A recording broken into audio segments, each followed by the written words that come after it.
1 in 5 people, that's 20% of people, say that they've ended a relationship or a friendship because of how they behaved when they were angry.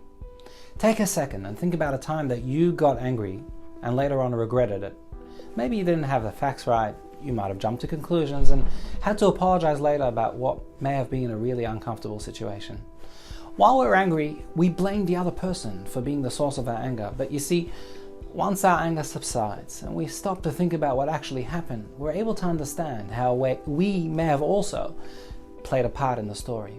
The reality is that all too often anger comes from the stories that we tell ourselves and can be an absolute impediment to our success.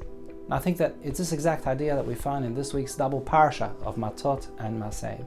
The Torah tells us that Elazar the Kohen, Aaron's son, transmitted the laws of kashering dishes as they had originally been given over by God to Moshe. Now, of course, our sages wondered, why couldn't Moshe give the laws over himself? Why was it necessary to call on Elazar to give over the laws the way Moshe had heard them from God?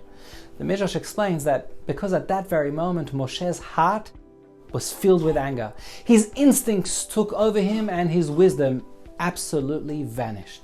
He simply could not remember the laws as they had been transmitted by God, and therefore they had to be transmitted by Elazar instead.